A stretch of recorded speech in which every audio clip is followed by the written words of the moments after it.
All right, welcome everybody. Glad to have you with us here, and we are doing a special edition here of the Vegas Sportscast with Ron Futrell and Bill O'Donnell, who is on. We're going to call it the Vegas Sportscast Hotline. Does that sound good, Bill? I'm on the Vegas Sportscast Hotline, dialing in. You are on it. So here we go with a lot going on here. We're doing this on a Tuesday afternoon, and the Vegas Golden Knights begin play tonight for the first time at home at a T-Mobile Arena, taking on the Arizona Coyotes. And shocking, Bill, I don't know how much of the first two games you watched. I watched both of the first two games, every moment of every one of them, and the Knights coming out 2-0 already has shocked a lot of people for an expansion franchise. You know, you're absolutely right, and there's a couple factors in play. Obviously, they did win an overtime game with a shootout, which was great.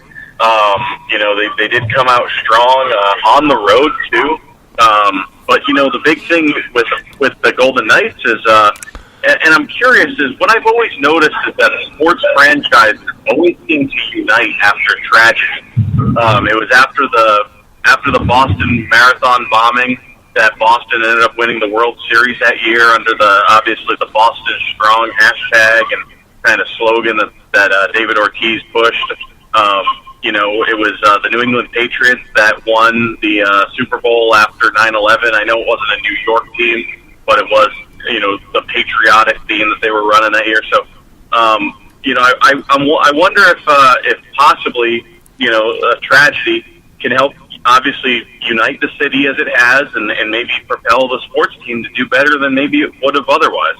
No, interesting point. Certainly that could be certainly a theory in this whole idea of going, wait a second, expansion team, you go 2-0? We are going to hear from, a little bit later on the Vegas Sportscast, we're going to hear from James Garrison, defenseman, and James Neal, who was the key to the offense so far this year. And he scored 2 goals in the first game. And a 2-1 win, getting those 2 goals is sort of important, wouldn't you say, Bill? And then getting the overtime goal. He's had the 2 game winners so far. And Marc-Andre Fleury has done a great job in the nets. By the way, the Vegas Golden Knights tonight with their home opener that's taking place at T-Mobile Arena, they're going to hold all the festivities that you would normally do with a home opener and an inaugural home opener for Friday when they play the Red Wings. And instead, tonight, they're going to the festivities, and that's probably the wrong word, but at least the activities.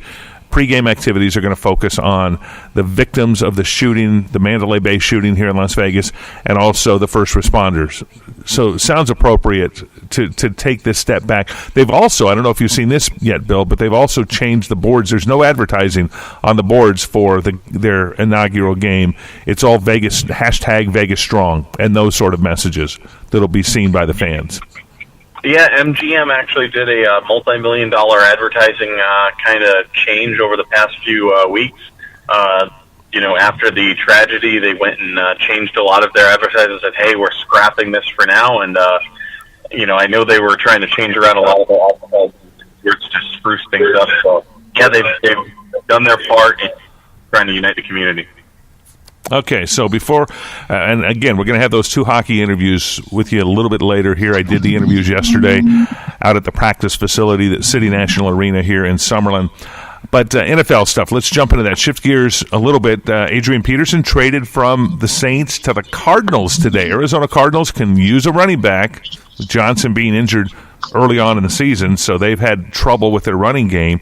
They've got a running back now that they can use. He wasn't being used in New Orleans, and Sean Payton made that clear pretty early on, and AP didn't like it a whole lot, and it's and neither did my fantasy team. Nor did mine, but I'm happy now. I've got a fantasy team with him on it, one of my 3 fantasy teams, and I'm happy about this, that he's going there. That's going to bring new life, I think, to my running game and maybe to the Arizona Cardinals.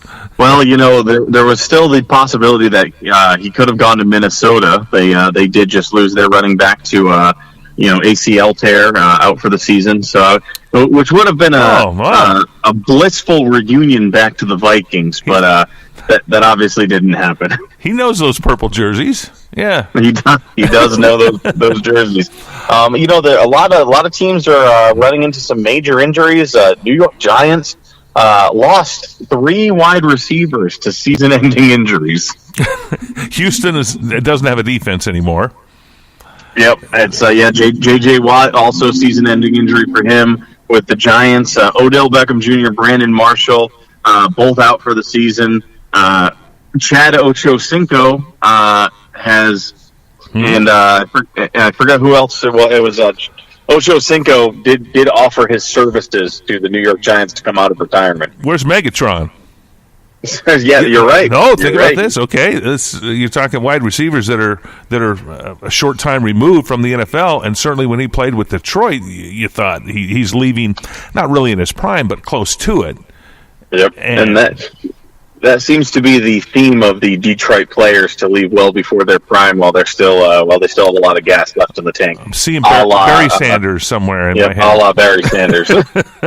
so a little bit crazy. Okay, baseball playoffs here. Let's wow, what's happened? Let's back one more football note here before we go, and you'll be not happy to know, what's the right word, but expected. I'm going to give you some news that you expected. I got the Rams wrong again last week. So I took the Rams against Seattle, thinking they play well against Seattle. It was a pick-em, and they end up losing the game. I yet to get the Rams right this season. I am chasing that team horribly against the point spread, and I just don't know what to do with these guys. I had a couple big whiffs in last week's predictions. One thing I did come through on was that Gordon prediction with the LA Chargers coming up big in that game. So, and they did, in spite of having to travel East Coast, which they don't do well. Yep, they did come up. My biggest swing and a miss was my prediction, thinking that Arizona could have gone into Philadelphia and take. And it did get blown out by Philadelphia last week. Right. No. Okay. So baseball. Happy to see the Dodgers. Okay. We go East Coast, West Coast here. You're East Coast with Boston strong. I am Dodgers strong, and your Red Sox didn't quite make it out of the playoffs, the first round, and Dodgers took care of Arizona last night, so they're on to the next round, waiting to see who they play, whether it's going to be Chicago Cubs or Washington Nationals. Two pretty good teams there in the National League, so I want the Cubs just for revenge from last year, and I think the Nationals are a better baseball team. So. Well, the Cubs are still good. I mean, definitely don't count them out by any means, but I do think the Nationals do have a little bit of an edge over the Cubs. Cubs are up 2-1 in the series, though. So and they are the current World Series champions. So they are playing still with that chip on their shoulder. In the American League, your Red Sox are done, but the Yankees still have a shot, which you have to hope doesn't happen. I do hope happens because I want the Yankees in the World Series. If the Dodgers are playing them, if it's the Dodgers, I don't want the Yankees there any other reason. But I just want to beat the Yankees because 77 and 78 still is burned and ingrained in me. I'm seeing Reggie Jackson doing some awful things in October, and the thing is, the Yankees. I think a lot of teams around the league, a lot of the fans have been burned by them. I mean, obviously the Yankees are the most winningest championship team in baseball, so. That means they've had to beat up on a lot of teams over the years. Red Sox obviously being the biggest rivalry, but over the years they've beat up on a lot of different teams. So they've earned their hatred, I guess, across the league. But obviously Houston did knock the Red Sox out of the playoffs, and Houston still has a very strong team. So I mean, even if Yankees edge their way out. Cleveland, Houston still poses a very strong, offensive capability with some good relievers. Yes, and Houston scares me. Cleveland they had the second best record in the major leagues behind the Dodgers, so they're probably the best team. If it comes down to probably a Houston matchup against Cleveland, that'll be interesting to see whether if it ends up being those two teams, because you're getting down to crunch time now, and you're getting down to the best teams in baseball, which is no surprise. I mean, that's what you want to have happen in the playoffs, but that's fun to see. Dodgers pitching, going to get a little bit of a rest here and be able to line it up so Kershaw can pitch Game 1 in the National League Championship Series, but they are there, ready to roll, and waiting for Cubs or Nats, which is an interesting matchup for Vegas sports fans because you have Chris Bryant, Piccoli Ranch Little League, Bonanza High School, playing for the Cubs, of course, and Bryce Harper for the Nationals, who was born and raised here in Las Vegas as well, and played at Community College of Southern Nevada, CSN. And so those matchups are fun to watch because you're going to see two prominent baseball players who are great baseball players, former rookies of the year, both of them, MVPs, and that sort of stuff, going up against each other, which is quite enjoyable to watch that series from that point of view. Although when one of them does survive and play the Dodgers, for a lot of people here who are Dodgers fans in town, it'll be a different ball game. Oh yeah, without a doubt, I'm sure there'll be some internal struggles going on as to whether you want to support the local boy or your team. So. Speaking of locals, now Raiders just dying with three consecutive losses here. They win their first two games. Derek Carr goes down with an injury, probably coming back for this week's game against Denver in Oakland is where they're playing. But boy, they've crumbled. This team was just falling apart.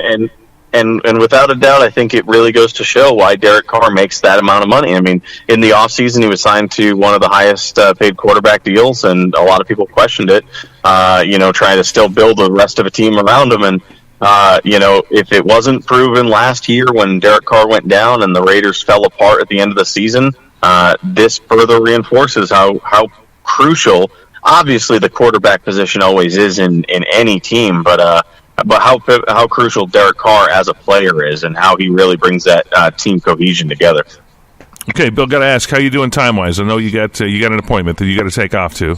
I got about a minute left. I know you're going to be transitioning into some of your interviews, so I'll bid you adieu, guys. Thanks for listening to my end on the Vegas hotline calling in. Over the next few weeks, I may be traveling too, so I may have to do a few more call-ins over the next few weeks. Okay, no problem, Bill. Great hearing from you today, and have safe travels. All right, thanks. For you today. Okay, and with that, see you later. All right, okay, with that, I'm going to go to also find here. Got a couple of great interviews here that I did yesterday, and great not because of my ability to interview, but because of the people I'm talking to here with both of these interviews, with a couple of guys from the Vegas Golden Knights and a couple of key players defensively. James Garrison is one of the top guys on the team, and James Neal, of course, is before mentioned. He got scored a couple of goals in games this past week. In 2 games, scored 3 goals. Okay, so that should be. But 2 of those goals were game winners. So there you go. With that, let's go ahead and jump into my interview with James Neal, talking about tonight's game and also his past performance over the last couple of days. Okay, first of all, James, your thoughts on how last week went. Let's go back to that. And 2 comfort behind victories, and you played a key role in both of those. I think everyone was just really excited to get things going. We had a good training camp, had to get to know each other really fast and become a team, and then going up against a tough opponent in Dallas, a team that's going to be a great team all year. So good confidence in our group. We thought we played a solid game, and then we had a great third period and pulled out a win. No training camp for you, okay? Did you sort of know? Yeah. Did you expect this and go, wait a minute, I know this game, I got this figured out, I can go no training camp and score 3 goals in 2 games? Well, no, I didn't think I like that. I just did everything I could to be ready for game 1. I honestly didn't think I would be ready to go for the first game, so I just did everything I could to be a part of that first one. So things obviously turned out better than I would have expected, but I put the work in the summer and felt good on the ice, so it's a good feeling. James, the emotional ride this team, this city, you've been told me about last Sunday, how, could have been you out there. Yeah. And then going through the games, and now the build-up to the first home game, where there's going to be a lot of emotion. There's going to be a lot of people that were affected up there. There's going to be a lot into it. How do you prepare? Do you just try and ride that emotional wave? I think it's a combination of a lot of different things. I think obviously terrible what happened last week, but like we said, each guy, we're trying to play a big role in bringing some smiles and some positive stuff to this community after what happened in this city, and the city deserves a hockey team, and they finally got one. So it's going to be a lot of fun this year. And